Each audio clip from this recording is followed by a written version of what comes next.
Anak manusia, manusia kan. Anak Allah itu Allah. Kalau anak tangga itu tangga bukan, Pak? Apa? Anak tangga itu tangga bukan? Anak sekolah itu sekolah bukan, Pak? Bukan.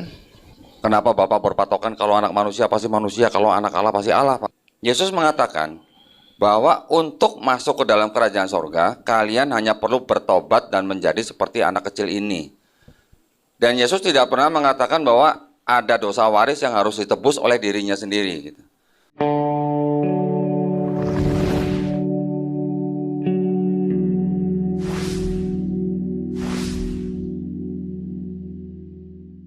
Silakan, waktu kami berikan sepenuhnya. Selamat malam.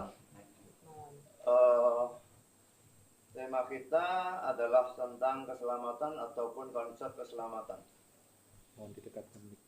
Dan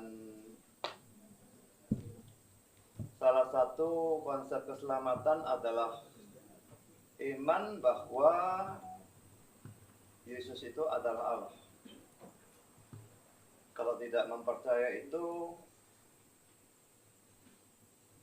tidak berarti bahwa itu berarti orangnya belum beriman. Oh, sudah.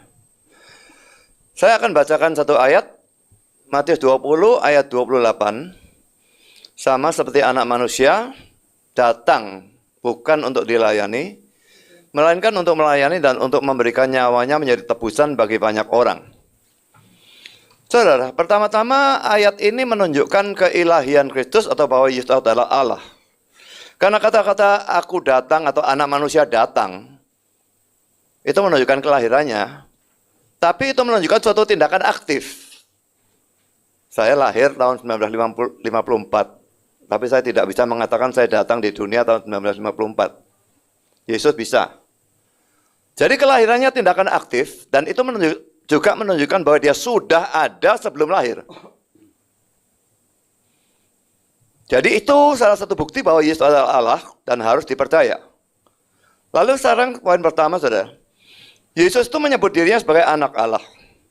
Dan ini seringkali justru dipakai sebagai dasar untuk mengatakan Yesus bukan Allah. Anaknya Budi bukan Budi gitu ya. Tapi saya justru menggunakan ini sebagai dasar bahwa Yesus itu adalah Allah. Tadi saya melihat ada kata-kata anak manusia. Anak manusia itu dianggap manusia kan? Anak anjing. Anak manusia, manusia. Kenapa lalu anak Allah kok bukan Allah? Jadi saya menggunakan Yohanes 5:18 di sini. Sebab itu orang-orang Yahudi lebih berusaha lagi untuk membunuhnya. Bukan saja karena ia meniadakan hari Sabat, tapi juga karena ia mengatakan bahwa Allah adalah Bapaknya sendiri. Dan dengan demikian menyamakan dirinya dengan Allah. Kata-kata menyamakan dirinya sebetulnya terjemahan yang lebih tepat, menyetarakan dirinya dengan Allah. Jadi di sini dengan mengatakan Allah adalah Bapaknya atau dia adalah anak Allah, itu menyetarakan dirinya dengan Allah. Yang kedua, Yesus itu berulang kali disembah dan disebut Allah atau disebut Tuhan. Oh ya, saya lupa katakan, kalau saya menggunakan kata Allah, itu menerjemahkan kata bahasa Inggris God. Kalau saya menggunakan kata Tuhan, itu menerjemahkan kata bahasa Inggris Lord. Ya, Yesus berulang kali disembah dan disebut Allah atau Tuhan. Saya berikan beberapa contoh. Ini contohnya banyak, tapi saya tidak bisa bacakan semua, nanti waktu saya habis. Pertama dalam kitab suci, poin ini ya, ada beberapa kasus di mana Yesus disembah. Ini banyak, saya bacakan yang keempat saja. Matius 15 ayat 25. Tapi perempuan itu mendekat dan menyembah dia. Sambil berkata, Tuhan, tolonglah aku. Disebut Tuhan dan disembah. Ya, ayatnya banyak, saya loncat lagi. Yang nomor 8. Yohanes 9 ayat 38. Katanya, aku percaya Tuhan. Lalu ia sujud menyembahnya. Jadi, baik Yesus maupun kitab suci tidak pernah menyalahkan orang-orang yang menyembah Yesus ini. Poin B, Yesus mau menerima sembah dan sebutan-sebutan itu. Dan tidak pernah menolaknya. Padahal, dia sendiri mengatakan bahwa kita hanya boleh menyembah Allah. Hanya boleh menyembah Allah. Tapi dia disembah. Dia terima. Dia nak marahi orang itu. Matius 4 ayat 10. Maka berkatalah Yesus kepadanya, "Enjanglah iblis, sebab ada tertulis, engkau harus menyembah Tuhan Allahmu, dan hanya kepada dia sajalah engkau berbakti." Kata hanya itu jelas ditekankan ya. Hanya kepada dia sajalah engkau berbakti. Harus menyembah Tuhan Allahmu. Jadi sembah dan bakti itu hanya boleh kepada Allah. Dan kita melihat bahwa rasul-rasul menolak sembah. Dalam kisah 10, 25, 26. Juga kisah 14, 13, 18. Lalu yang kedua, malaikat juga menolak sembah. Dalam Wahyu 19 ayat 10. Dan Wahyu 22 ayat 8 dan 9. Dan yang ketiga, Herodes karena mau menerima penghormatan ilahi, dihukum mati oleh Allah. Dalam kisah Rasul 12 ayat 20 dan 23. Karena itu, kalau Yesus menerima sembah, maka cuma ada dua pilihan. Saya tekankan, cuma ada dua pilihan. Atau dia adalah orang yang kurang ajar, atau nabi palsu, atau dia adalah Allah sendiri. Yang mana yang saudara pilih? Ini saya tujukan kepada pendapat Muslim, karena mereka percaya Yesus hanya nabi. Nggak bisa nabi. Dia mengatakan hanya boleh sembah Allah, dia sembah diterima. Ini orang kurang ajar. Atau nabi palsu, atau memang Allah sendiri.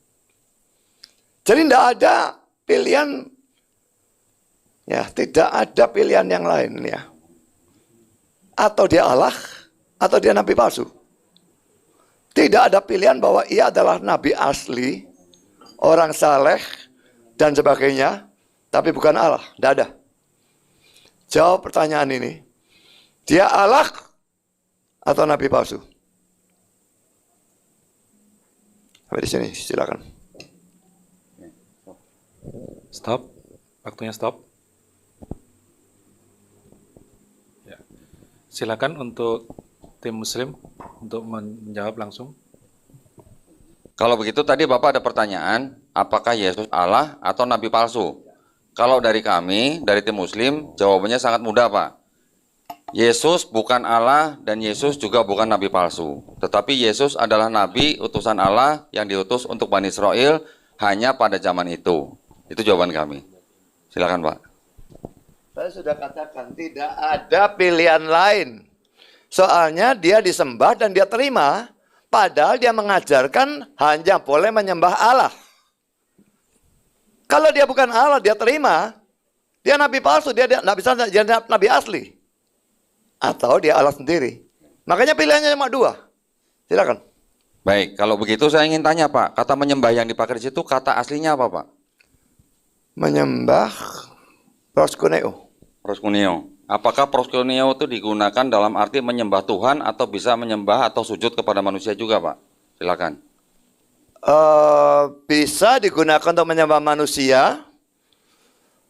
Bisa digunakan untuk menyembah Allah. Dalam perjanjian lama memang penyembahan terhadap manusia, malaikat, dan sebagainya itu masih ditoleransi. Tapi sejak Yesus mengucapkan Matius 4 ayat 10, yang juga menggunakan kata proskuneo, tidak boleh. Makanya Rasul-Rasul menolak, saya sudah berikan ayatnya, kisah 10 dan kisah 14. Malaikat pun menolak, Herodes dihukum mati karena menerima. Jadi kembali pada pertanyaan saya, bagaimana bisa nabi asli? Dia melarang menyembah siapapun kecuali Allah. Dia disembah, diterima. Silakan. Baik, kalau Bapak menanyakan hanya diberikan kepada dua pilihan, yang pilihannya Bapak yang buat, saya masih bisa berkilah kemana-mana Pak. Tetapi saya ingin memastikan dulu, kalau Bapak bilang tadi proskuneo bisa dipakai untuk menyembah Tuhan Sang Pencipta, dan juga untuk hormat kepada manusia, berarti itu belum jaminan langsung bahwa Yesus itu pasti Allah gitu. Pertama. Yang kedua, tadi Bapak mengatakan bahwa di dalam perjanjian lama, orang menyembah manusia, ya manusia menyembah manusia dalam arti orang itu sujud kepada manusia, itu banyak sekali ayatnya. Ya. Ya. Dan kalau Bapak bilang tadi masih diperbolehkan oleh siapa Pak? Dan yang melarang di perjanjian baru itu jadi siapa Pak? Silakan Pak. Dalam perjanjian lama tidak ditegur. Nyembah orang, nyembah apa tidak ditegur. Tapi sejak Yesus mengucapkan kata-kata ini, maka kata-kata hanya, maka tidak boleh lagi. Karena itu Petrus disembah, tidak mau. Paulus dan Barnabas disembah, tidak mau. Herodes mau, dihukum mati. Silakan. Berarti yang mencabut larangan itu kan bukan Tuhan sendiri Pak, kalau begitu. Yesus. Saya lagi bicara nih Pak sebentar. Iya, jadi yang melarang itu bukan Allah sendiri atau bukan Bapa sendiri. Sekarang kalau Bapak bawa Matius 4 ayat 10, di Matius 4 ayat 10 Yesus jelas-jelas mengatakan kepada iblis, kamu harus menyembah dan berbakti hanya kepada Tuhan Allahmu. Sebenarnya ini terjemahan juga terbalik. Harusnya Allah Tuhanmu. Saya punya Bible yang menerjemahkan dengan demikian. Jadi, kenapa kalau begitu iblis tidak menyembah Yesus pada waktu itu? Silakan Pak.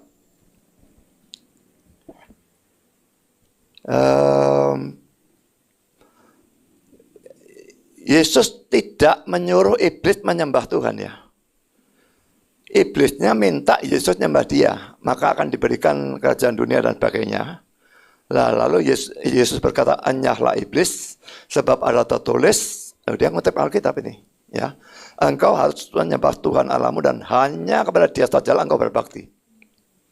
Jadi sebetulnya tidak ada perintah apapun. Dan kami percaya Yesus itu Allah. Dan dia berhak mengatakan seperti ini sebetulnya. Harus menyembah Tuhan Allahmu. Silakan. Nah, jadi pertanyaan saya, kalau Yesus mengutip perjanjian lama, meminta iblis untuk menyembah dan berbakti hanya kepada Tuhan Allahmu, kenapa iblis pada waktu itu tidak menyembah Yesus kalau Bapak berkeyakinan bahwa Yesus itu Allah? Silakan Pak. Yesus ya terang tidak mau nyembah lah. Mana dia mau nyembah Yesus? Dia kepingin Yesus nyembah dia kok. Kan godaan di padang gurun kan itu. Silakan. Jadi iblis tidak tahu kalau Yesus itu Allah pada waktu itu Pak. Silakan. Dia tahu tapi dia tidak mau mengakui dan tidak mau menyembah. Silakan. Jadi iblis tahu nggak Yesus punya Tuhan? Silakan Pak. Iblis tahu Yesus itu Tuhannya sendiri.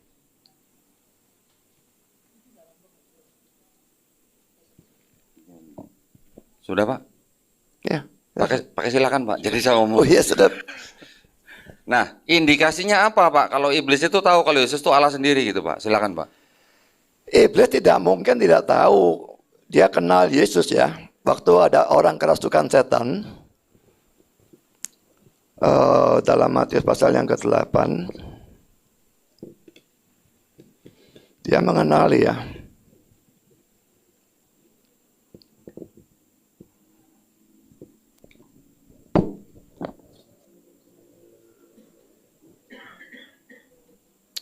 Ini ya. Jadi waktu dia orang kerasukan setan ini yang ngomong setannya ya. Waktu ketemu dengan Yesus. Dan mereka itu pun berteriak, "Apa urusan dengan kami, hai anak Allah?" Saya katakan anak Allah itu adalah Allah. "Adakah engkau kemari untuk menyiksa kami sebelum waktunya?" Dia tidak mungkin mengatakan kata-kata ini kalau dia tidak tahu kalau Yesus itu Allah. Dia pasti tahu. Ya, lalu minta supaya boleh masuk ke dalam babi dan sebagainya, pergi. Diizinkan. Jadi iblis tunduk kepada Yesus. Siapa Yesus kalau iblis tunduk kepada dia? Kalau bukan Allah. Silakan. Pak, di mana indikasi bahwa anak Allah sama dengan Allah? Silakan Pak. Saya tadi sudah mengatakannya. Anak manusia kan. Anak Allah itu Allah. Dan saya berikan di Yohanes 5:18. Dia menyebut Allah itu bapaknya. Dan dikatakan menyetarakan diri dengan Allah. Silakan. Kalau anak tangga itu tangga bukan Pak? Apa? Anak tangga itu tangga bukan? Anak sekolah itu sekolah bukan Pak? Bukan. Kenapa Bapak berpatokan kalau anak manusia pasti manusia, kalau anak Allah pasti Allah Pak? Gitu. Karena Silakan, Yesus Pak. Allah dan manusia. Ya. Anak sebagai manusia disebut anak manusia. Sebagai Allah disebut anak Allah. Sama sekali beda. Jadi bagi saya, Allah itu dalam tanda petik jenis makhluk. Anak anjing, anaknya mesti anjing. Anak manusia, manusia. Andai kata malaikat bisa punya anak, anaknya anak malaikat. Nah, anak Allah, itu Allah. Karena jenis makhluk. Tapi dia jenis makhluknya cuma satu. Silakan. Kalau Adam anak Allah juga bukan Pak? Daud anak Allah? Kata Tunggu anak. sebentar Pak. Oh, maaf ya. Jadi kalau Adam anak Allah disebut anak Allah, apakah Adam juga anak Allah? Apa Adam juga Allah juga? Nanti Kalau Adam- Daud disebut anak Allah, apakah Daud juga Allah juga? Nanti Apakah kalau Efraim disebut anak yang sulung, apakah Efraim juga Allah juga? Mohon Pak penjelasannya, silakan. ayatnya di mana, Pak? Banyak. Silakan.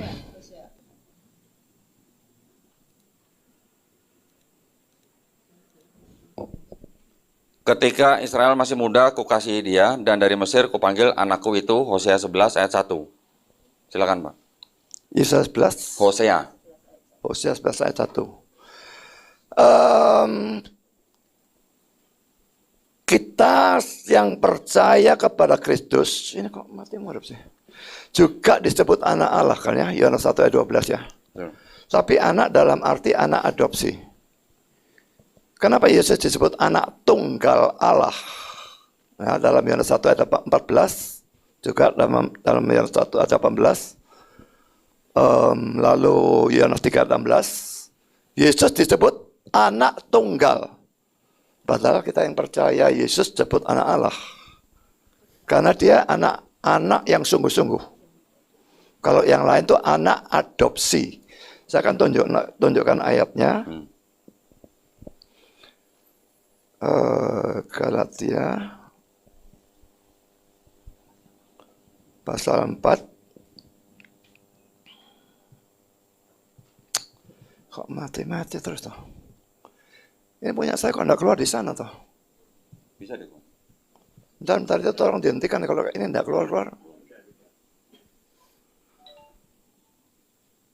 Ia diutus untuk menebus mereka yang takluk pada hukum Taurat supaya kita diterima menjadi anak. Ya. Kalau dalam terjemahan bahasa Inggris ini adopsi. Ini ya. King James, the adoption of sons. Jadi semua itu anak adopsi. Kalau Adam disebut anak Allah, anak itu bisa punya arti lain, bapak itu bisa berarti pencipta, dan anak ciptaan. Dan Lukas 3:38, Adam disebut anak Allah, itu dalam arti seperti itu. Tapi Yesus anak tunggal Allah. Ini anak sungguh-sungguh. Silakan. Baik, kalau Bapak bilang adopsi di Galatia 4 ayat 5, itu kan bukan perkataan Yesus Pak, itu perkataan Paulus.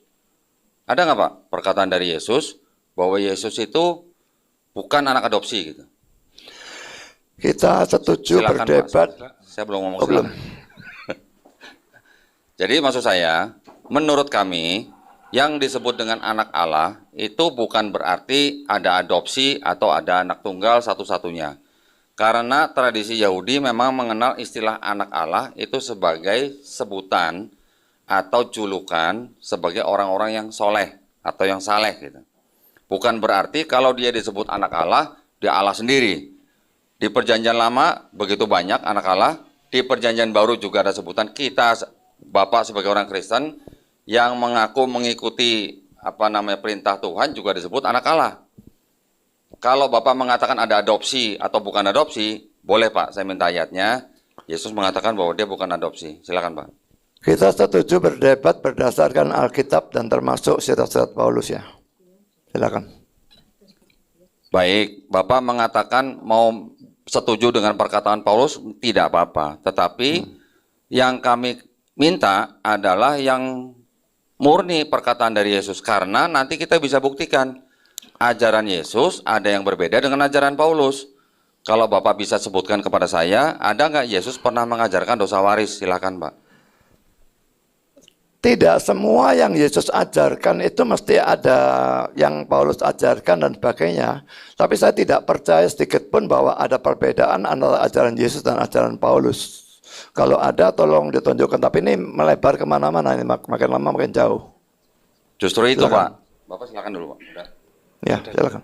Justru itu Pak. Kalau Bapak mengatakan tidak ada yang berbeda dengan antara ajaran Yesus dengan Paulus, tadi saya baru minta bukti ayat di mana Yesus mengajarkan dosa waris. Bapak sudah mengatakan tidak harus semua yang diajarkan Paulus pernah diajarkan oleh Yesus. Itu artinya memang ada perbedaan ajaran Paulus dengan ajaran Yesus. Di Matius 18 ayat 3, Yesus mengatakan bahwa untuk masuk ke dalam kerajaan sorga, kalian hanya perlu bertobat dan menjadi seperti anak kecil ini. Dan Yesus tidak pernah mengatakan bahwa ada dosa waris yang harus ditebus oleh dirinya sendiri. Gitu. Sedangkan dosa waris atau dosa yang menjalar dari dosa yang dilakukan oleh Adam dan Hawa kepada setiap bayi yang lahir, itu tidak pernah diajarkan Yesus gitu Pak. Jadi menurut kami, hal ini merupakan hal yang sangat esensial karena penebusan dosa waris tidak pernah diajarkan oleh Yesus. Silakan Pak. Oke, saya tanyakan kepada saudara. Kata-kata Yesus dan Paulus, yang mana yang tingkatnya lebih tinggi?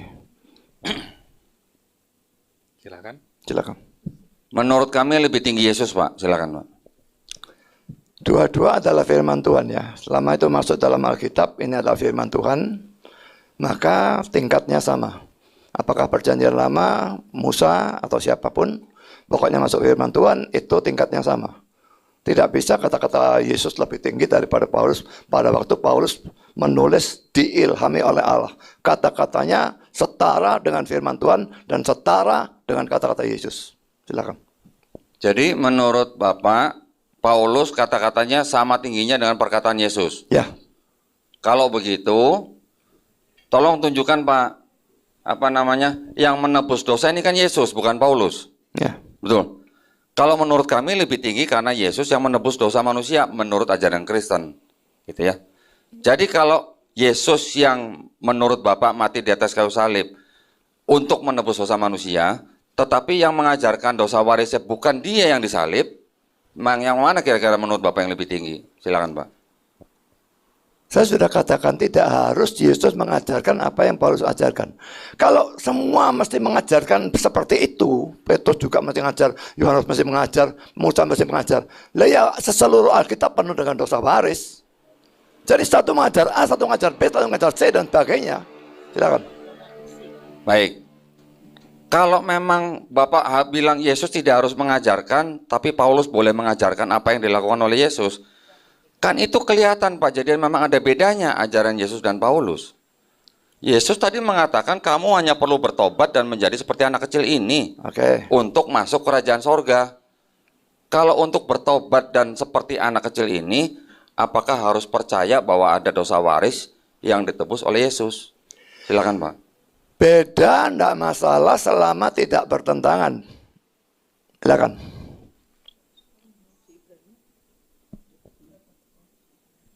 Oke, sebentar Pak. Udah mulai? Ibrani 9 ayat 2. 22, maaf. Ibrani 9 ayat 22 dikatakan, dan hampir segala sesuatu disucikan menurut hukum Taurat dengan darah. Dan tanpa penumpahan darah tidak ada pengampunan. Menurut Bapak, ini betul nggak Pak? Silakan Pak. Betul, silakan. Betul menurut Yesus atau menurut Paulus Pak? Silakan. Ini bukan Paulus yang nulis, silakan. Oh, ya memang bukan Paulus Bu. Ibrani bukan Paulus. Saya senang kalau Pak Budi langsung bilang ini bukan Paulus yang menjawab gitu. Ya, jadi siapa Pak yang menulis ini Pak? Ibrani Pak, silakan. Tidak Pak. diketahui, silakan. Tidak diketahui. Baik. Jadi ada kitab, ada sebuah buku di dalam kitab yang tidak diketahui penulisnya. Menjadi catatan kita gitu ya. Yang menjadi poin kami di dalam Ibrani 9 ayat 22 ini bertentangan dengan konsep penebusan dosa di dalam perjanjian lama. Ya Pak ya. Untuk itu saya akan minta waktu sebentar kepada Bu Etika untuk menjelaskan konsep penebusan dosa yang ada di dalam perjanjian lama. Atau Pak Budi dulu mau menjelaskan soal penebusan? Loh, enggak. Enggak, ya oke. Jadi Ibrani 9:22 saya tidak langsung ke 9 ya. Bismillahirrahmanirrahim. Jadi Tidak apa? Jadi sedikit Ibrani 9. Mulai dari kan Pak Budi tadi tidak boleh melompat satu ayat langsung. Jadi saya satu perikop. Sekilas begini, Ibrani 9 itu berbicara tentang bagaimana ritual memasuki ruang Maha Kudus. Ya, jadi di bait suci atau di kemah suci kan selalu ada ruang kudus dan Maha Kudus. Dalam memasuki ruang Maha Kudus, ini isi tentang Ibrani 9. Dalam memasuki ruang Maha Kudus itu adalah hak Kohen Gadol. Hak imam besar di anak-anak Harun ya. Nah, di situ disebutkan ritualnya memang harus menyembelih domba, mengorbankan darah ya. Kenapa? Banyak dia harus dibersihkan darahnya di mezbah dan lain-lain. Dan ritual ini menurut Ibrani 22 hanya berlaku selama belum ada pembaharuan, artinya belum ada Yesus lahir. Belum ada datangnya Yesus lah. Ibrani ini sebetulnya menceritakan ritual. Ritual ini sangat penting karena apa? Karena ruang Maha Suci itu di mana tabut perjanjian disimpan itu memang harus dengan cara yang ritual banyak. Kalau tidak ritual diikuti maka imam itu akan mati seperti Adab dan Abihu, Sabinadab dan Abihu di Imamat 10. Nah, di situ kan disebutkan bahwa Kristus mengganti bahwa Musa itu dengan datangnya Taurat itu selalu dengan korban darah termasuk pada saat ritual itu. Nah, ayat Ibrani itu menyebutkan pada akhirnya kesimpulannya di ayat 22 menyebutkan bahwa hampir dalam semua buku Taurat itu harus ada penebusan darah. Tanpa penebusan darah tidak ada keselamatan. Nah, jelaskan di mana hukum Taurat yang mengatakan tanpa ada penumpahan darah Yesus tidak ada keselamatan. Coba sebutkan di kitab Tauratnya. Terima kasih. Yang bilang di dalam Taurat ada keselamatan itu siapa? Silakan. Di Ibrani 22 coba Pak Budi, Pak Joni baca. Loh, ini Ibrani.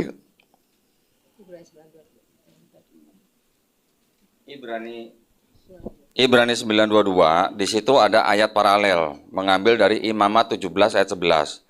Karena nyawa makhluk ada di dalam darahnya, dan aku telah memberikan darah itu kepadamu di atas mezbah untuk mengadakan pendamaian bagi nyawamu, karena darah mengadakan pendamaian dengan perantaraan nyawa. Silakan, Pak. Jadi kalian percaya bahwa dalam Taurat itu ada pengampunan dosa? Silakan. Itu kan disebutkan tanpa, yang menyebutkan dalam Ibrani Pak, tanpa penumpahan darah tidak ada pengampunan. Menurut Ibrani begitu. Menurut Ibrani kalau tanpa penumpahan darah dalam Taurat itu nggak ada pengampunan. Masalahnya benar nggak, kita harus cross check ke Taurat ini gitu loh. Di mana bunyi ayat di Taurat yang mengatakan bahwa tanpa penumpahan darah Tuhan nggak akan mengampuni seperti yang disebutkan dalam Ibrani 9:22. Silahkan. Loh, pertanyaan saya tidak dijawab. Apakah kalian percaya bahwa dalam Taurat PL Perjanjian Lama itu ada pengampunan dosa? Di PL itu ada yang namanya pengorbanan menggunakan hewan ya Pak ya. Kalau dia punya duit dia bisa pakai sapi atau lembu. Kalau kurang duitnya dia bisa pakai kambing atau domba. Kalau kurang juga dia bisa pakai burung tekukur. Kalau kurang juga dia masih bisa pakai tepung terigu untuk pengampunan dosa yang tidak disengaja. Maaf, sebentar. Tadi sudah menyerahkan waktunya. Iya. Wah, ini kalau yang hitung salah terus ini kan repot. Bapak sering lupa bilang silakan masalahnya, Pak. Masalah enak ngomong. Saya ngomong kok. Silakan. Oke, atau kan diulang, silakan. Misalnya di mana? Tadi terakhir di mana? Loh, pertanyaan saya belum dijawab. Saya tanya di dalam Taurat apakah ada pengampunan dosa atau tidak? Silakan. Ada dalam Taurat. Nah, sekarang kita lihat bahwa apa yang dikatakan Ibrani 9:22 itu tidak sesuai dengan Taurat. Coba Pak Joni minta tolong buka yang yang pertama, nomor 2, yang screen nomor 2. Nah, tolong dibaca. Imamat 5 ayat 14 sampai 15. Tuhan berfirman kepada Musa, apabila seorang berubah setia dan tidak sengaja berbuat dosa dalam sesuatu hal kudus yang dipersembahkan kepada Tuhan, maka haruslah ia mempersembahkan kepada Tuhan sebagai tebusan salahnya seekor domba jantan yang tidak bercela dari kambing domba, dinilai menurut sikal perak, yakni menurut sikal kudus, menjadi korban penebus salah. Terusin dulu, mau diserahkan atau? Oh ya, silakan dulu Pak. Itu yang maksudnya gini. Saya tambah sedikit. Jadi penebusan darah itu hanya tidak, kalau Ibrani kan tanpa penumpahan darah. Kalau dalam Taurat itu penebusan darah itu hanya untuk dosa yang tidak disengaja, ya. Hanya untuk dosa yang tidak sengaja ya Pak. Nah, tidak sesuai dengan Ibrani 9:22 yang mengatakan bahwa hampir semua hukum Taurat harus dengan penumpahan darah. Tanpa penumpahan darah tidak ada pengampunan. Nah, ini tidak pas dengan Taurat. Silakan Pak. Oke, kita menafsirkan ayat itu harus diselaraskan ya, seluruh ayat Alkitab yang ada hubungannya. Makanya saya tadi tanya, dalam Taurat ada pengampunan, saudara jawab ada. Ya, saya akan tunjukkan Ibrani 10 ayat 4. Tolong kok enggak keluar sih. Sebab tidak mungkin darah lembu jantan atau darah domba jantan menghapuskan dosa. Lalu ayat 11. Selanjutnya setiap imam melakukan tiap-tiap hari pelayanannya dan berulang-ulang mempersembahkan korban yang sama sekali tidak dapat menghapuskan dosa. Jadi penulis Ibrani mengatakan dalam Taurat tidak ada pengampunan dosa. Kenapa dalam Taurat seolah-olah dikatakan ada pengampunan dosa?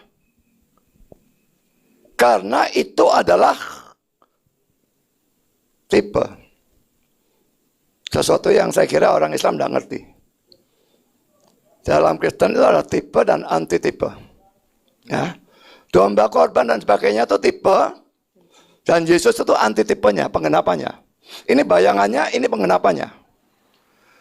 Karena mereka percaya pada janji Tuhan ini, dianggap mereka percaya pada Yesusnya.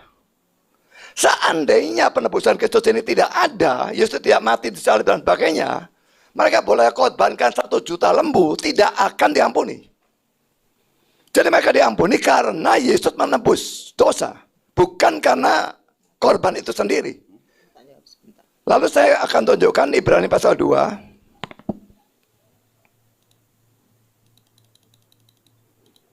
Saya bacakan ayat 14 dan terusnya ya, sampai 17 ya. Karena anak-anak itu adalah anak-anak dari darah dan daging. Maksudnya darah dan daging itu manusia ya. Maka ia juga menjadi sama dengan mereka dan mendapat bagian dalam keadaan mereka. Sebab oleh kematiannya ia memusnahkan dia, yaitu iblis yang berkuasa atas maut. Dan sebagainya. Sekarang ayat 16 ya. Sebab sesungguhnya bukan malaikat-malaikat yang ia kasihani, tapi keturunan Abraham yang ia kasihani. Maksudnya manusia. Jadi kalau Yesus mau menebus manusia, dia harus menjadi manusia. Dan mati sebagai manusia. Seandainya dia mau menebus babi, dia harus jadi babi dan mati sebagai babi. Tapi dia mau menebus manusia. Dia tidak menebus malaikat. Kalau menebus malaikat, dia cari malaikat dan mati pakai malaikat. Tapi dia bukan malaikat-malaikat yang ia kasihani, tapi keturunan Abraham. Jadi adanya penebusan Kristus itu yang membuat orang bisa diampuni. Kalau cuma ada korban-korban PL itu tanpa ada penebusan Kristus, dia mati salib, ini sama sekali tidak ada gunanya. Jadi satu sisi bisa mengampuni, satu sisi tidak bisa mengampuni. Kalau dipisahkan dari penebusan Kristus, tidak bisa mengampuni. Itu yang dibicarakan surat Ibrani pasal 10 tadi. Tapi kalau dihubungkan dengan penebusan Kristus, bisa mengampuni, itu yang dibicarakan oleh Taurat. Silakan. Pak, ngomong-ngomong, Bapak tadi bilang kalau Yesus mau menebus babi, dia harus jadi babi, Pak. Nggak ada rencana gitu, Pak, Yesus mau nebus iblis gitu, Pak. Silakan, Pak. Iblis termasuk malaikat ya. Ini dikatakan bukan malaikat-malaikat yang ia kasihani. Jadi tentu tidak ada rencana. Silakan. Jadi karena itu Tuhan tidak bisa jadi iblis gitu, Pak ya. Silakan, Pak. Tidak bisa. Silakan. Kalau tidak bisa jadi iblis, kenapa dia bisa jadi manusia, Pak? Silakan, Pak. Karena iblis itu berdosa, manusia tidak waktu itu. Yesus jadi manusia yang suci. Tapi kalau jadi iblis, ya tidak bisa, dosa itu. Silakan. Nah, tadi Bapak bilang manusia tidak berdosa gitu. Silakan, Pak. Yesusnya yang tidak berdosa ya, manusia yang tidak berdosa ya. Dosa itu bukan termasuk dalam hakikat manusia. Adam belum jatuh dalam dosa, dia sudah namanya manusia kan. Jadi untuk jadi manusia tidak harus berdosa. Silakan. Jadi kalau bayi lahir harusnya tanpa dosa ya, Pak ya? Loh, enggak. Atau bawa dosa Bayi waris? Yesus itu tanpa dosa. Enggak. Yang lain dosa. Oke. Jadi kalau ini udah silakan ya, Pak ya? Ya akhirnya soalnya sepotong-sepotong jadi repot jadinya. Makanya kan kalau saya kan selalu ngomong silakan. Moderatornya juga Ya, harus silakan. ini. Jadi kalau begitu, Pak, kalau Bapak bilang yang lahir tanpa dosa hanya Yesus, gitu Pak ya? Ya. Si Paulus nggak tahu kalau Yesus itu lahir bawa dosa waris atau enggak, silakan Pak. Tentu dia tahu, tapi dia tidak perlu ngomong. Kalau dia boleh ngomong, dia boleh tidak ngomong. Tidak harus orang ngomong. Dosa waris sudah ada dalam Mazmur 51 ayat 7. Silakan. Sayang Pak waktunya Pak, kalau nggak Bapak mau silakan. Mazmur berapa tadi Pak? Apa? Mazmur berapa tadi? 51 ayat 7. Mengenai Daud yang sudah di dalam kandungan, sudah berdosa gitu. Ya. Itu kan dosa ibunya Pak, bukan Loh. dosa Daudnya. Nabi. Bukan. Oke, enggak, itu selingan aja. Saya belum Baik, ngomong. saya belum mau silakan, saya Iya, belum mau iya, silakan. oke. Saya tadi hanya konfirmasi aja. Jadi begini Pak, kalau Bapak bilang mengajarkan dosa waris, padahal yang mengajarkan itu Paulus, sedangkan Yesus tidak pernah mengajarkan dosa waris. Terus tadi saya tanya, kalau anak manusia lahir bawa dosa waris, cuman Yesus yang lahir tidak bawa dosa waris, begitu Pak ya? Terus Bapak tadi juga menyinggung-nyinggung bahwa sudah dinubuatkan bahwa Yesus memang harus mati untuk menebus dosa manusia. Ya. Begitu Pak ya? Itu kan menurut PL Pak ya? Pertanyaan saya, yang menulis PL ini Kristen atau bukan Pak? Silakan Pak. Kristen. Silakan. Kristen mana Pak yang nulis Tanakh Pak? Silakan. Tolong diulang. Tanakh. Ini Pak. Ya saya ngerti. Kalimatnya saya tidak dengar. Kristen mana yang menulis Tanakh ini Pak? Silakan Pak.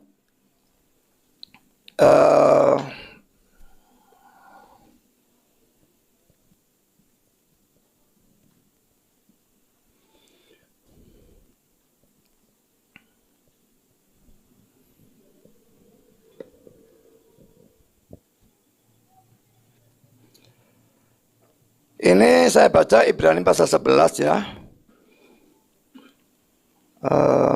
Ayat 24, 25, 26 ini ya. Karena iman maka Musa, ini penulis Tanakh juga kan ya, setelah dewasa menolak disebut anak putri Firaun. Karena ia lebih suka menderita sengsara dengan umat Allah daripada untuk sementara menikmati kesenangan dari dosa. Ia menganggap penghinaan karena Kristus sebagai kekayaan yang lebih besar daripada semua harta Mesir, sebab pandangannya ia arahkan kepada upah. Jadi Musa disebut menganggap penghinaan karena Kristus. Jelas dia disebut dianggap sebagai orang yang percaya kepada Kristus. Kristus yang akan datang. Semua orang-orang perjanjian lama yang beriman kepada Kristus yang akan datang. Kalau orang-orang perjanjian baru beriman kepada Kristus yang sudah datang. Tapi sama-sama beriman kepada Kristus. Jadi yang menyelamatkan tetap iman kepada Kristus. Mulai Adam jatuh. Terus sampai akhir zaman. Hanya iman kepada Kristus yang menyelamatkan. Kalau tidak beriman kepada Kristus, tidak bisa masuk surga. Dan satu-satunya tempat selain surga adalah neraka. Silakan. Pertanyaan saya ulang nih Pak. Kedua kali saya tanya nih. Orang Kristen mana yang menulis Tanakh? Ini adalah Tanakh nih Pak. Saya sudah jawab ini. Mana? Siapa orang Kristen yang menulis ini Pak? Bapak tahu Tanakh kan? Tahu. Iya. Ini Tanakh kapan tahu. disusunnya Pak? Apanya? Tanakh kapan disusun Pak? Apanya? Tanakh disusun. Hah? Dikanonisasi. Hah? Tanakh. Bapak tahu Tanakh ya? Ya. Disusun Perjanjian lama. Nah, orang Kristen mana yang menyusun Tanakh Pak? Itu pertanyaan saya. Bukan menulis. Menulis? Ya menulis, yang menulis Lah, ini Musa Tanakh. kan. Musa tidak nulis tanah. Jadi menurut Bapak Musa Kristen? Iya. Oke. Boleh Pak, sebutkan saya di mana ayatnya Musa Nah, Kristen? ini ayatnya baru saya bacakan. Mana ada kata Kristennya Pak? Dia menganggap Kristus. penghinaan karena Kristus sebagai kekayaan yang lebih besar dan sebagainya. Sebutan Kristen pertama kali kapan Pak? Silakan Pak. Saya menganggap semua orang yang percaya kepada Kristus itu adalah Kristen. Sebagai Tuhan dan Juru Selamat ya. Atau percaya nubuat-nubuat tentang Kristus, atau simbol-simbol, atau tipe-tipe tentang Kristus, maka dia adalah orang Kristen. Dan semua orang-orang percaya dalam perjanjian lama, saya anggap sebagai orang Kristen. Silakan. Jadi menurut Bapak, Tuhannya Musa itu Yesus. Silakan Pak. Ya, silakan. Buktinya boleh diperlihatkan nggak Pak? Bahwa Musa mengetahui bahwa Tuhannya itu namanya Yesus. Silakan Pak. Ini dikatakan menderita penghinaan karena Kristus. Kristus kan juga Yesus. Silakan. Pak, tadi kan Bapak bilang Ibrani ini yang nulis nggak tahu siapa. Tapi tetap masuk kanon Alkitab. Tidak ada keharusan tahu siapa yang nulis. Loh, Banyak yang tidak diketahui penulisnya. Tidak ada masalah. Silakan. Ferry. Nah, nah, jadi bagaimana Bapak yakin kalau Musa ini meyakini bahwa Yesus itu adalah Tuhannya dia? Kalau Musa aja jangan-jangan pasti nggak tahu Pak ayat ini Pak. Gitu. Silakan Pak. Musa tahu atau tidak tahu, tapi penulis ini tahu kalau Musa tahu Kristus. Kalau tidak disebutkan begini. Ini Alkitab. Ini harus dianggap firman Tuhan, ini benar. Silakan. Silakan Pak. Sekarang buktikan penulis Ibrani tahu kalau Musa mengenal Kristus. Silakan Pak. Loh, ayatnya sudah saya berikan kok. Bukan, maksud saya dari perjanjian lama gitu. Loh, buktinya ya ayat ini kok bisa. Saya tidak butuh ayat lain. Satu ayat itu cukup kalau ayatnya jelas. Dia menganggap penghinaan karena Kristus sebagai kekayaan yang lebih besar dan sebagainya. Silakan. Oh, nanti lain. Nah, sekarang maksud saya gini loh Pak. Udah dimulai ya waktunya. Maksud saya begini. Di seluruh perjanjian lama, dari Kejadian sampai Maliaki, kalau di kitabnya Kristen, dari mana kita mengetahui bahwa Musa mengakui atau memahami Tuhannya bernama Yesus, sedangkan Bapak percaya kepada seorang penulis di kitab Ibrani yang tidak tahu siapa yang nulis? Bagaimana Bapak yakin bahwa yang menulis Ibrani ini diilhami oleh Allah? Gitu. Silakan Pak. Karena ini masuk di dalam kanon Alkitab. Dan ingat perdebatan kita dengan perjanjian berdasarkan Alkitab. Berarti juga surat Ibrani ini. Jadi saya menggunakan surat Ibrani ini sah untuk perdebatan kita. By the way, saudara belum menjawab pertanyaan saya tadi. Dalam PL itu ada pengampunan dosa atau tidak? Tadi kami sudah jawab ada Pak. Tadi kami saya sudah jelaskan jawab ada. Saya sudah bantah tidak ada kan? Ada. Kan tadi kita sudah sebutkan imamat. Nah, Ada saya siapa? Ini Dulu nih Pak. silakan tadi. Pindah. sekarang waktunya. siapa nih? Jenengan, masih jenengan. Pindah. Ya, saya tadi sudah tunjukkan Ibrani pasal 10 kan saya tunjukkan ya. Tidak mungkin ya, darah lembu jantan atau darah domba jantan menghapuskan dosa. Jadi ayat ini diapakan kalau saudara mengatakan bahwa dalam PL ada pengampunan dosa? Silakan.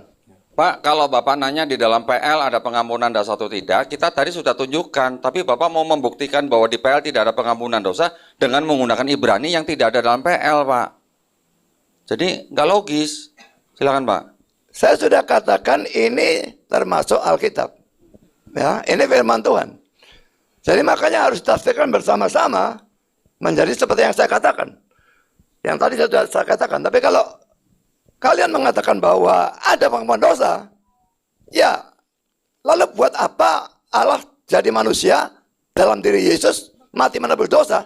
Kalau memang dalam PL sudah ada pengampunan dosa, Yesus tidak perlu datang. Silakan. Pak, PL itu kitab apa sampai apa, Pak? PL, silakan, Pak. Kejadian sampai Maliaki. Nah, Silakan. berarti kalau Ibrani itu di kitab apa, Pak? Silakan, Pak. Ini perjanjian baru. Silakan. Ya, berarti kan bukan di PL, Ibrani. Silakan, Pak.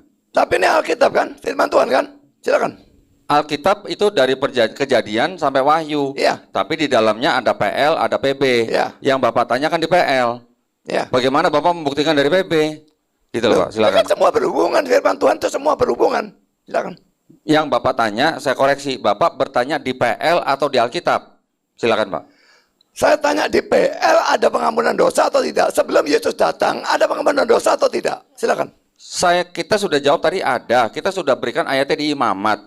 Tapi Bapak membuktikan tidak adanya dengan menggunakan PB. Lah iya. Kalau Bapak menanyakan PL ada pengampunan dosa atau tidak, terus kemudian Bapak mau membuktikan tidak ada, berarti Bapak harusnya menggunakan ayat di PL dari Kejadian sampai Maliaki, Pak. Jangan ambil dari Ibrani. Menggunakan Silakan, Pak. ayat PB itu sah karena itu firman Tuhan dan itu benar. Dan menurut ayat ini tidak ada pengampunan dosa. Darah lembu jantan tidak bisa menghapuskan dosa. Nah itu saya sampai lupa ngomong. Saya silakan aja. Nah, sekarang yang Bapak tanyakan di PL. Kalau Bapak mau membuktikan dari Ibrani itu bukan PL kan, Pak? Kalau Bapak membuktikan di PL tidak ada pengampunan dosa, silakan buktikan dari ayat-ayat yang di PL dari Kejadian sampai Maliaki gitu Pak, silakan. Saya tanya, ini ayat yang ini kok ayatnya terus tidak ada tuh. Ayat ini firman Tuhan, ya atau tidak? Silakan. Kalau Bapak bertanya kepada kami yang Muslim, ayat yang di Ibrani itu firman Tuhan atau bukan? Kami katakan bukan, karena yang nulis siapa aja nggak tahu Pak. Silakan Pak. Kalau bukan kok mau menjadikan dasar debat kita ini seluruh Alkitab termasuk surat Ibrani? Silakan. Justru kami memang membuktikan bahwa itu bukan dari Tuhan. Coba dibuka ini Pak. Tadi kan dikatakan bahwa ada pengampunan dosa untuk penebusan darah hanya untuk dosa yang tidak disengaja. Itu disebutkan tadi dalam imamat. Kemudian yang bahwa larangan atau Taurat itu melarang membunuh manusia, mengorbankan manusia. Tadi Yeremia yang punya saya. Nah, yang nomor 4. Nah, ini, satu lagi. Larangan. Nah, coba dibaca. Nah, Yeremia 32 ayat 35. Mereka mendirikan bukit-bukit pengorbanan untuk Baal di lembah Ben Hinnom untuk mempersembahkan anak-anak laki-laki dan anak-anak perempuan mereka kepada Moloch sebagai korban dalam api. Sekalipun aku tidak pernah memerintahkannya kepada mereka, dan sekalipun hal itu tidak pernah timbul dalam hatiku, yakni hal melakukan kejijikan ini sehingga Yehuda tergelincir ke dalam dosa. Saya tambahkan sedikit ya, Pak. Jadi Taurat itu melarang pengorbanan manusia dalam bentuk apapun, entah itu Tuhan, entah apa. Itu yang menulis Bapak kan yakin, yang menulis Perjanjian Lama itu kan juga Tuhannya Bapak, ya, sampai seperti Bapak. Pertama, yang kedua, dosa penebusan itu hanya untuk dosa yang tidak disengaja dalam Perjanjian Lama. Kalau dosa itu disengaja ya harus bertobat, harus menangis, harus nanti biar Pak Dondi yang menyebutkan di Yesaya 1. Jadi hanya untuk dosa yang tidak sengaja itu harus menyembelih domba. Tetapi disebutkan di ayat di Imamat 5, apa itu dosa yang tidak sengaja, misalnya menginjak kotoran, bersumpah, tidak sadar bersumpah, itu dosa kecil dan itu bisa diganti dengan korban darah. Kemudian kalau tidak, orang itu nggak punya lembu, gimana kalau nggak punya, kan nggak semua orang punya darah lembu ya, itu disebutkan di Imamat 5:7-13. Jika kamu tidak punya domba untuk mengorbankan darah, maka boleh kamu mengorbankan burung tekukur atau merpati. Tapi jika kamu tidak punya burung merpati atau tekukur, kamu boleh mengorbankan dengan mengganti 1/10 eva tepung terigu. Jadi tidak harus begini loh Pak. Dalam Ibrani 9:22 kan disebutkan begini, gudeg adalah satu-satunya makanan. Tanpa gudeg kamu tidak bisa makan. Nah, sementara sebetulnya dalam imamat ini adalah gudeg hanyalah salah satu makanan. Kalau kamu tidak bisa mampu beli gudeg, ya mau beli nasi goreng ya boleh, mau beli pohong ya boleh. Artinya dalam imamat itu tidak dikatakan bahwa tanpa pengampunan tanpa darah tidak ada pengampunan, karena dosa avodas hadam atau korban darah binatang hanya untuk dosa yang tidak disengaja, tidak disebutkan sama Pak Dondi di imamat. Juga hanya itu bisa diganti dengan yang lain kalau tidak enggak punya domba. Jadi tidak salah kalau Ibrani mengatakan tanpa pengampunan, tanpa darah tidak ada pengampunan. Ini tuh hanya sama kok, ngomongnya beda gitu loh. Ya, itu yang terus bisa dilanjutkan dengan Yesaya 1:18. Yesaya 1 ayat 16-18. Karena basuhlah, bersihkanlah dirimu, jauhkanlah perbuatan-perbuatan jahatmu dari depan mataku. Berhentilah berbuat jahat, belajarlah berbuat baik, kendalikan orang-orang kejam, belalah hak anak-anak yatim, perjuangkanlah perkara janda-janda. Baiklah, marilah kita berperkara. Firman Tuhan, katanya ini Pak ya. Jikalau dosamu merah seperti kirmisi, akan putih seperti salju. Jikalau dosamu merah seperti kain kesumba, akan putih seperti bulu domba. Dari mulai basuhlah dan segala macam, berhentilah berbuat jahat, belajarlah berbuat baik. Itu artinya orang bangsa Israel disuruh bertobat, maka dosanya yang merah seperti kirmisi atau kain kesumba bisa putih menjadi seperti salju atau bulu domba. Itu bukti bahwa di dalam Perjanjian Lama ada pengampunan dosa dengan bertobat. Kalaupun dengan menggunakan hewan atau darah, darahnya hanya darah hewan, bukan darah manusia gitu. Kalau untuk yang hewan, dengan sistem korbanot, itu untuk dosa yang tidak disengaja. Tetapi yang dengan bertobat dan segala macam yang tadi saya sebutkan, Yesaya 1 ayat 16-18, itu bukti bahwa ada pengampunan dosa dengan bertobat. Tidak perlu ada orang yang harus mati di atas kayu salib. Silakan Pak. Yang dosa sengaja tidak bisa diampuni, dosa tidak sengaja bisa diampuni, tolong berikan ayatnya, silakan. Sudah saya jawab ya Pak, maaf tadi saya ada gangguan perut. Dosa yang tidak sengaja itu disebutkan dalam Imamat 5 ya. Saya bacakan. Apabila seseorang berbuat dosa, yakni jika ia mendengar seorang mengutuki dan ia dapat naik saksi karena ia melihat atau mengetahuinya, tetapi ia tidak mau memberi keterangan, maka ia harus menanggung kesalahannya sendiri. Atau bila seseorang kena kepada sesuatu yang najis, baik bangkai binatang liar yang najis atau bangkai hewan yang najis atau bangkai binatang yang mengeriap yang najis, tanpa menyadari hal itu, maka ia menjadi najis dan bersalah.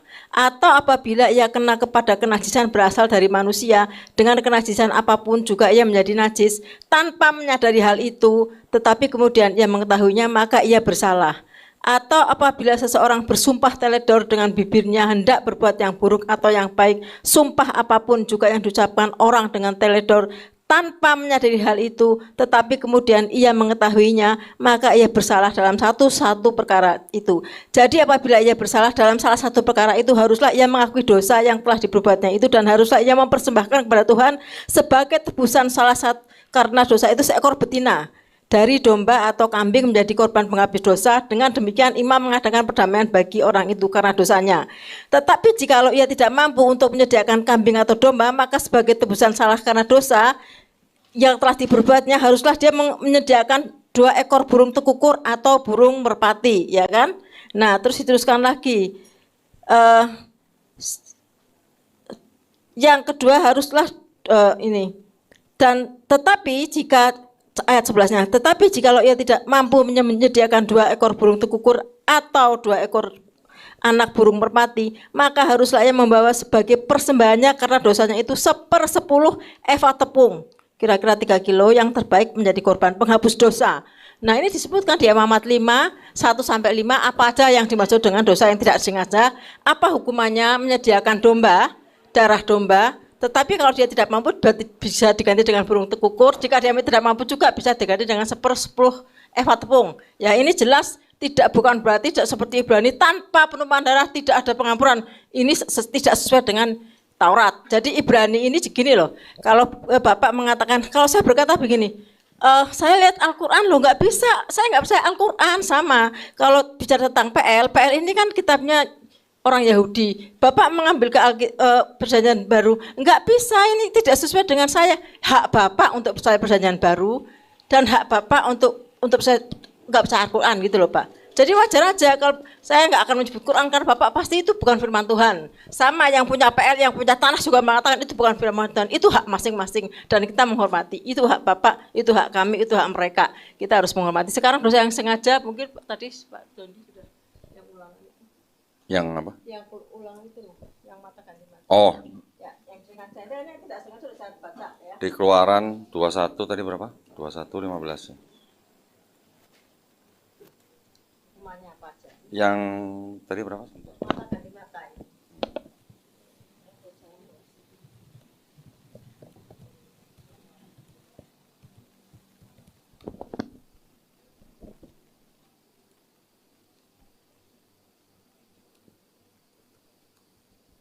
Di Keluaran 21:24, mata ganti mata, gigi ganti gigi, tangan ganti tangan, kaki ganti kaki.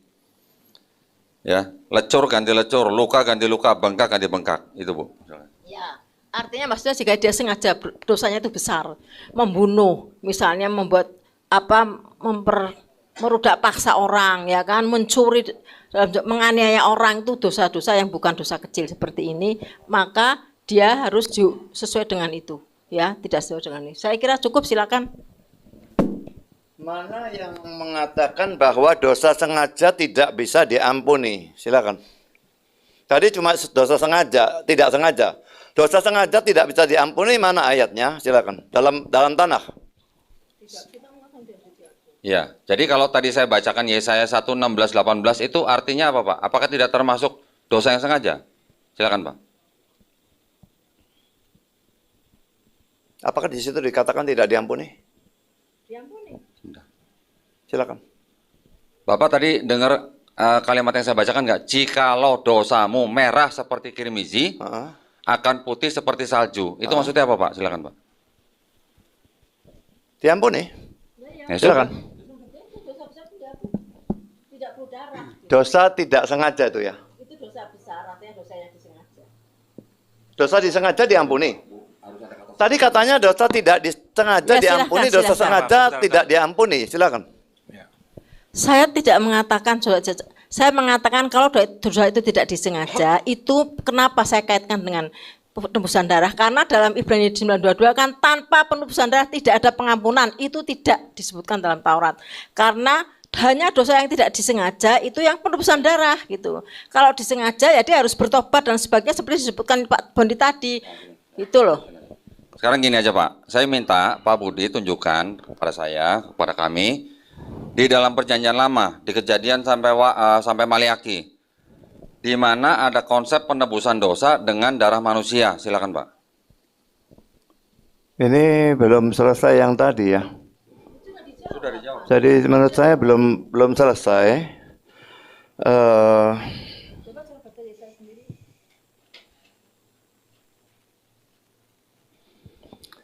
Ini ada dosa sengaja ya. Lihat. Ya. Bilangan 15, 30, 31. Tapi orang yang berbuat sesuatu dengan sengaja, baik orang Israel asli, orang asing, orang yang menjadi penista Tuhan, ia harus dilenyapkan dari tengah-tengah bangsanya. Sebab ia telah memandang hina terhadap firman Tuhan dan merombak perintahnya, pasti orang dilenyapkan, kesalahannya akan tertimpa atasnya. Saya tadi mengatakan bisa diampuni, ini bilang dilenyapkan. Silakan. Jadi kontradiksi dong, Pak. Silakan, Pak. Loh, justru penafsiran saudara yang kontradiksi dari Yesaya 1 ayat 16, silakan. Berarti apakah Yesaya 1, 16, 18 itu salah? Silakan, Pak. Itu bukan dosa sengaja. Kita lihat lagi. Yesaya 1.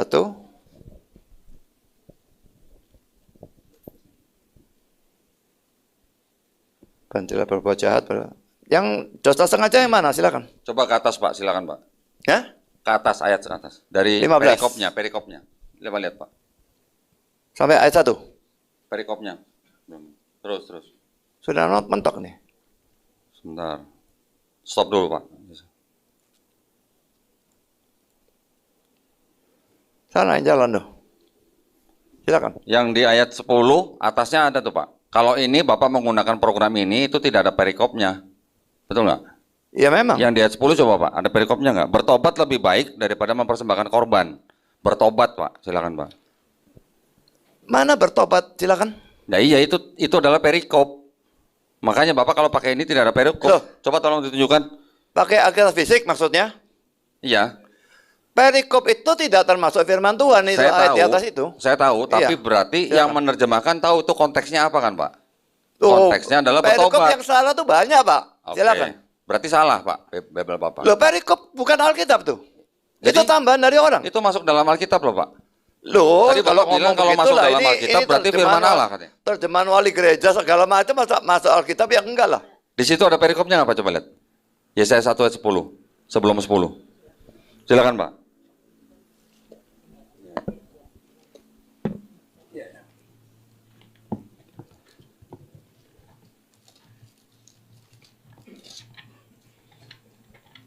Perikopnya mulai ayat yang ke-10. Tapi saya ingin ingatkan ya, acuan sebetulnya itu kan pada Alkitab asli.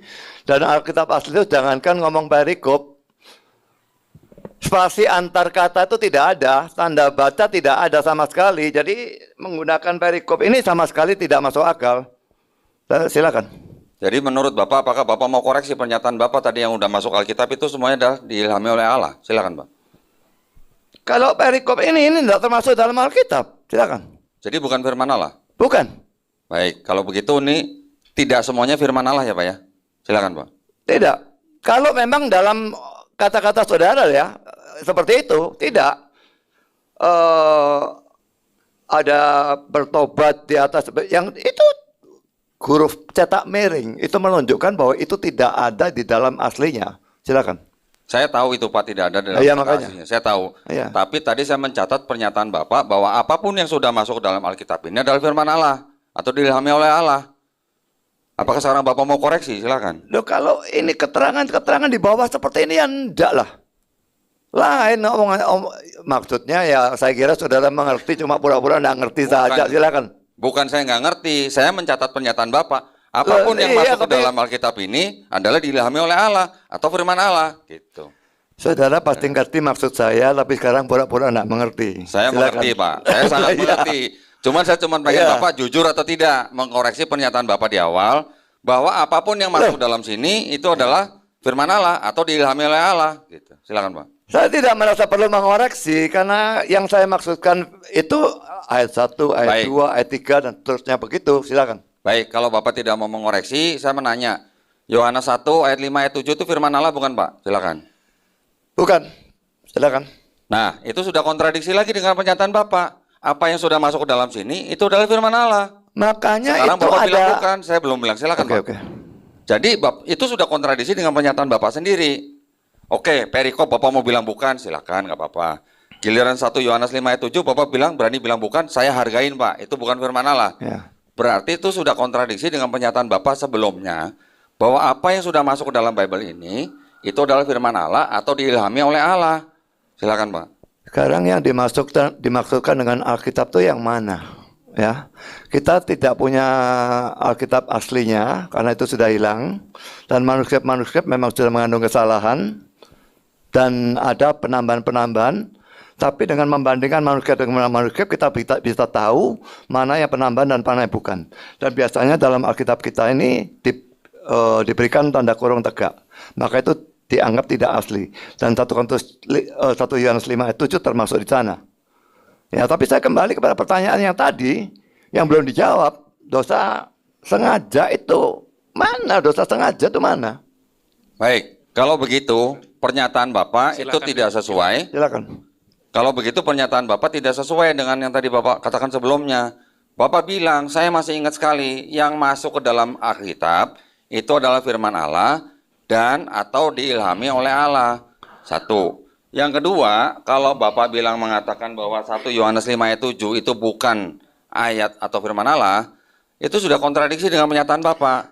Saya akan menjawab lagi bahwa yang disebut di Yesaya 1 ayat 16 sampai 18, saya yakin Bapak juga pasti tahu dan Bapak tadi sudah menjawab bahwa itu diampuni.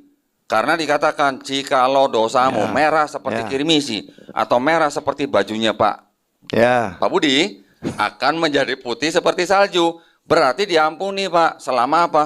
Selama bertobat. Nah, pertanyaan saya yang belum dijawab. Di mana ayatnya di PL ada konsep penebusan dosa menggunakan darah manusia? Silakan, Pak. Ini saya belum selesai. Ya, ini Bapak belum membuktikan bahwa ini adalah dosa sengaja. Ya makanya diampuni. Lalu kalau memang mau membahas tentang darah itu, justru darah binatang tidak bisa mengampuni dosa. Sudah saya berikan tadi dalam Ibrani pasal 10 ayat 4 dan ayat 11. Jadi itu firman Tuhan gitu loh. Jadi tidak bisa mengampuni sama sekali. Yang bisa mengampuni justru darah itu manusia yang berdosa. Yesus harus menjadi manusia karena sebagai Allah dia tidak bisa mati. Dia menjadi manusia supaya bisa mati. Lalu dia memikul hukuman dosa dari manusia. Silakan. Pak mau nanya, kalau bangsa Niniwe itu diampunin nggak Pak dosanya, Pak? Silakan, Pak. Bangsa Niniwe diampuni, silakan. Terus pakai darah manusia atau darah apa, Pak? Silakan, Pak. Semua pengampunan itu harus dengan darah Kristus. Apakah Kristus yang akan datang atau Kristus yang sudah datang? Silakan. Nah, bangsa Niniwe itu diampuni dengan darah Yesus atau bukan, Pak? Silakan, Pak. Saya bilang semua, Pak. Silakan. Terus Yesusnya kapan menumpahkan darah untuk bangsa Niniwe, Pak? Silakan. Kalau Yesus tidak bisa menumpahkan darah untuk bangsa Niniwe, dia juga tidak bisa menumpahkan darah untuk Abraham, Musa dan sebagainya. Mereka semua orang zaman perjanjian lama mati semua, masuk neraka semua. Yesus menumpahkan darahnya itu berlaku surut dan berlaku ke depan juga. Semua orang pilihan di seluruh zaman. Dia mati untuk mereka. Saya belum ada waktu Yesus mati. Tapi Tuhan tahu dosa saya. Dan itu sudah dipikul oleh hukumannya oleh Yesus. Karena itu saya tidak bisa dihukum lagi. Saya akan tunjukkan kepada saudara.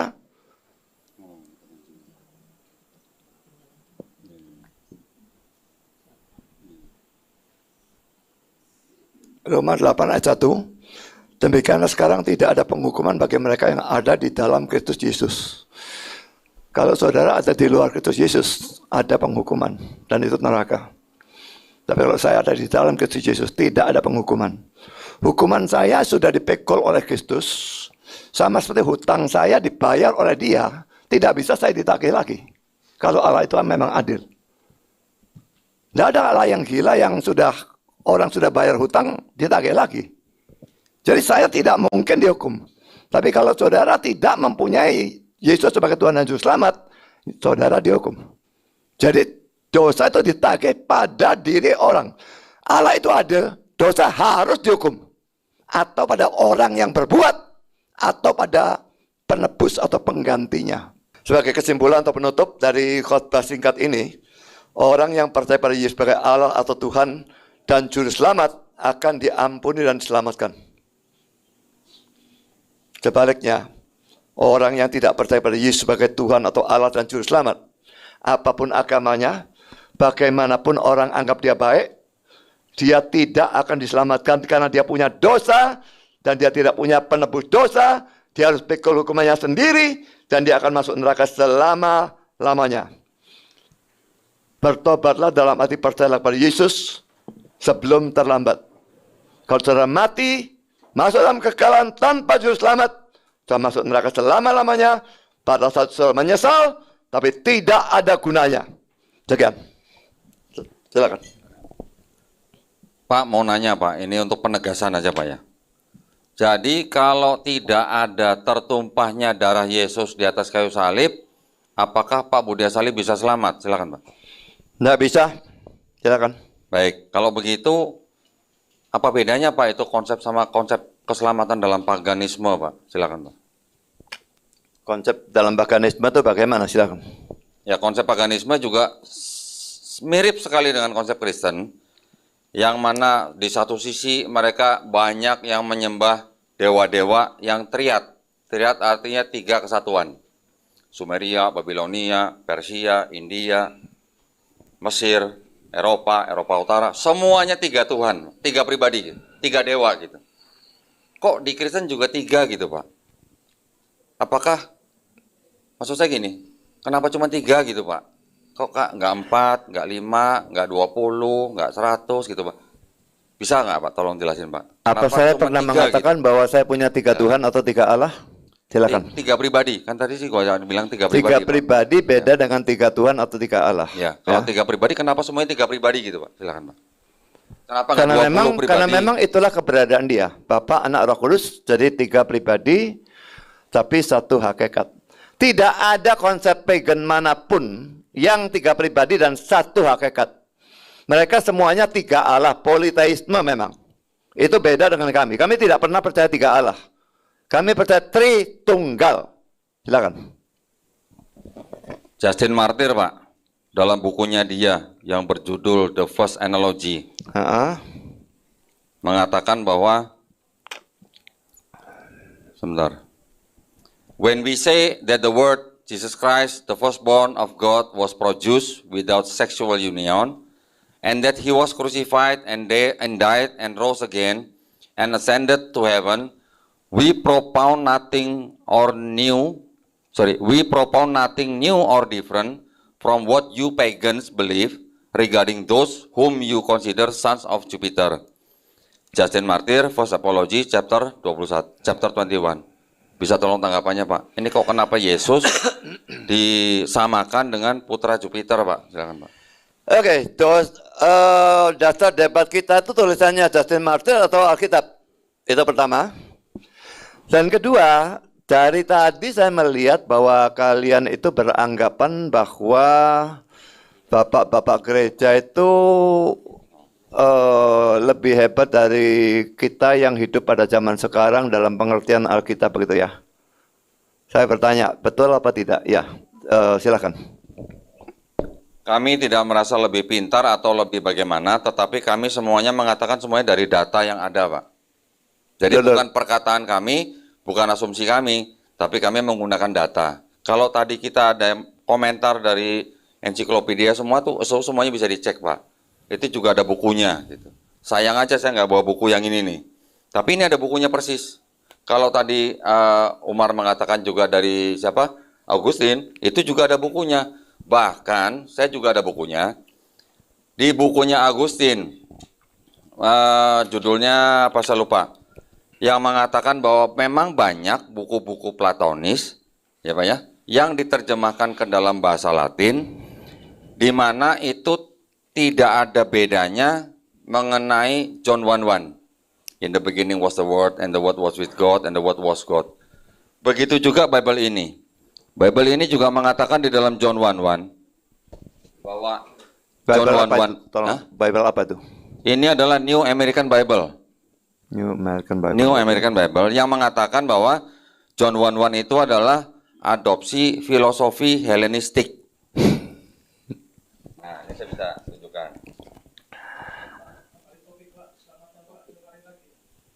Tenang, Pak, tenang, Pak. Hah? Nanti kita atur sendiri, Pak. Iya. Ya kan tadi kan saya juga udah mulai kan Pak ya. Dengan bisa nggak Bapak selamat dengan tumpahnya dari Yesus atau tanpa tumpahnya dari Yesus di atas kayu salib, kan saya tanya begitu kan? Iya. Berarti kan itu artinya kan keselamatan Pak. Nah, jadi kita juga mengkritisi konsep keselamatan yang Bapak anut berdasarkan juga teks dan catatan-catatan di dalam dokumen kekristenan sendiri gitu. Nah, makanya saya mempertanyakan, kalau Bapak bilang tidak bisa selamat dengan tidak tumpahnya darah Yesus di atas kayu salib, saya mengatakan itu konsep sama dengan pagan. Pagan itu dengan Helenisme juga sama. Nah, makanya saya membuktikan. Di sini juga ada catatan bahwa di dalam John 1:1 itu mengadopsi filosofi Helenistik gitu. Itu tujuan saya, itu poin saya Pak sebenarnya Pak. Ya. Silakan tanggapin Pak. Itu tafsiran, lalu Justin Martin dan sebagainya itu juga orang, saya menggunakan ayat. Kuat mana ayat Alkitab sama tafsiran dan orang dan sebagainya. Silakan. Apakah Bapak pernah menulis buku tafsir? Silakan Pak. Boleh dikatakan buku-buku saya itu buku tafsir. Silakan. Apakah diakui oleh gereja lain Pak? Silakan. Ya. Apakah diakui oleh gereja lain? Silakan. Banyak yang mengakui kecuali yang sesat. Silakan. Gini Pak, kalau Bapak menulis buku itu tandanya Bapak adalah orang yang akademisi. Ya. Bapak menganggap tulisan Bapak itu sebagai tafsiran, monggo, itu adalah hak Bapak. Tetapi yang saya bacakan di sini, ini adanya di dalam Bible Pak. Pertanyaan saya, tulisan Bapak ada nggak yang masuk Bible Pak seperti ini Pak? Silakan Pak. Itu Bible ayatnya di atas, bawahnya Footnote. tafsiran. Ya. Lah itu namanya study Bible, itu bukan Bible. Yang ayatnya atas saja yang Bible, yang bawah tidak. Silakan. Iya ini kan Bible Pak, New American Bible, cuman ada footnote-nya. Lah iya, Yang footnote. menulis footnote ini adalah yang menyusun Bible ini dan yang menerbitkan Bible ini. Pertanyaan saya, apakah Bapak pernah menulis tafsir yang masuk sebagai footnote dalam Bible gitu, pertanyaan saya Pak, silakan Pak. Tidak pernah, tapi itu tetap itu tafsiran, Pak. Itu bukan termasuk Bible-nya. Silakan. Nah iya, berarti kan sama. Yang Bapak katakan dengan yang ini kan sama posisinya. Cuman bedanya tulisan Bapak belum menjadi footnote dalam Bible kan gitu Pak, silakan Pak. Apa memang kalau jadi footnote dalam Bible itu lalu lebih hebat begitu? Silakan. Saya tidak tahu lebih hebat atau tidak, yang penting tulisan Bapak saya tidak pernah lihat di Bible gitu Pak, silakan Pak. Lah enggak perlu masuk ke dalam Bible kalau Baik. silakan. Baik. Nah kalau begitu, maksud saya, yang tulisan Bapak belum pernah masuk sebagai footnote di dalam Bible, ya saya pakai yang di sini Pak. Ini tentunya mereka juga menulis ini juga tidak dengan sembarangan. Pasti mereka juga melalui penelitian Pak. Saya yakin itu. Seperti juga yang ini, yang kitab Katolik yang tebel ini. Di sini juga ada footnote-nya Pak. Ini footnote-footnote juga ternyata juga tidak sembarangan ditulis. Pasti ada yang bertanggung jawab. Tetapi ternyata ini juga terjemahan. Yang ini diterjemahkan dari ini oleh tahun yang lebih tua dalam bahasa Inggris. Nah, apakah footnote-footnote itu bohong gitu Pak? Maksud saya, silakan Pak. Bukan bohong, tapi secara tafsir. Ingat ya, tidak ada kecap nomor 2 Pak ya. Nah, semua orang menganggap dirinya paling benar gitu ya. Tapi yang menentukan paling benar yang mana itu Tuhan dan bukan orang itu. Silakan. Baik, kalau begitu kan ini kan kembali ke keyakinan pribadi ya Pak ya. Kalau begitu ya, yang benar hanya Tuhan Bukan menurut hanya Bapak. keyakinan Silakan. pribadi ya. Ayat-ayat itu bisa diperdebatkan. Jadi kalau saya menyusun khotbah, saya menggunakan banyak buku tafsiran dan ini kadang-kadang bertentangan, bukan kadang-kadang sering. Dan saya melihat yang mana yang argumentasinya yang lebih bagus. Silakan. Nah, saya kembali lagi kepada tulisan Bapak di tadi yang di proyektor, di mana Bapak menggunakan Matius 10 ayat 28 gitu ya Pak ya. Mungkin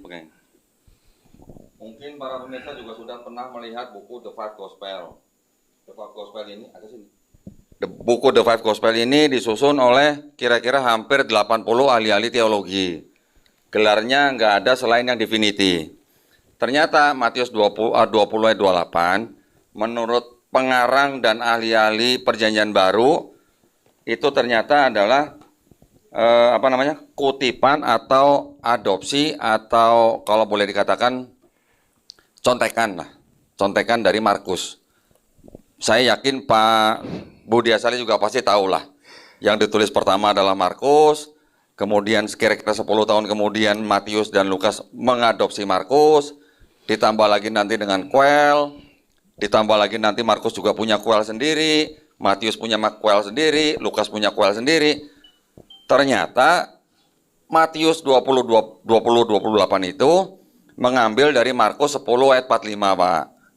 Di sini juga dikatakan, ucapan yang dicatat dalam ayat 28 merupakan sebuah penegasan teologi yang diciptakan oleh Markus. Mohon maaf nih Pak. Yang menghubungkan isi ucapan sebelumnya dengan peran Mesias Yesus, Markus dan Matius, keduanya memahami frase anak manusia dalam pengertian Mesiasnya. Anak manusia adalah sosok wahyu berdasarkan Daniel 7:14.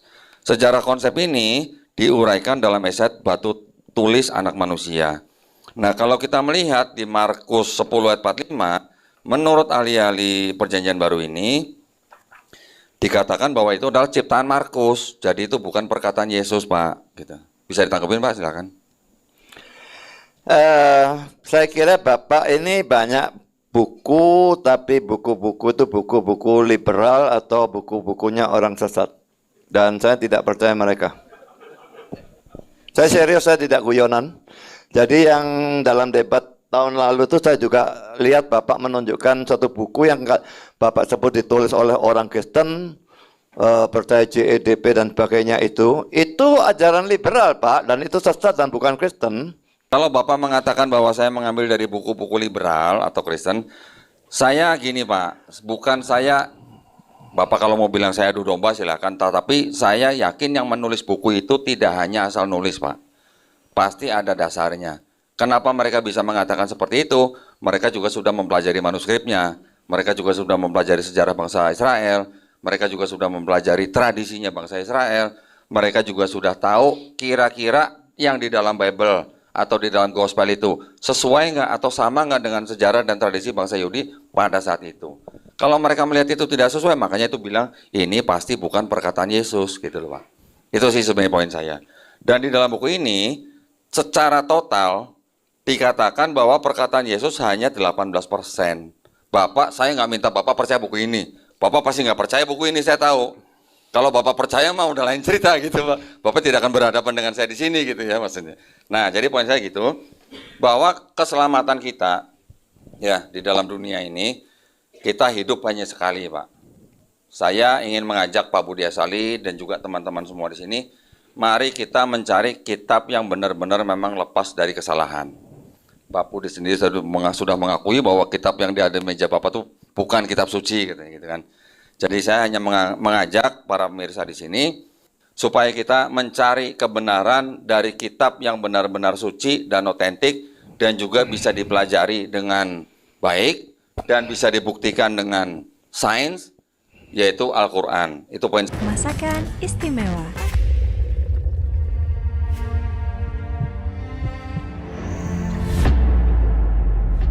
Tanpa halawa, hanya menyisakan kecewa.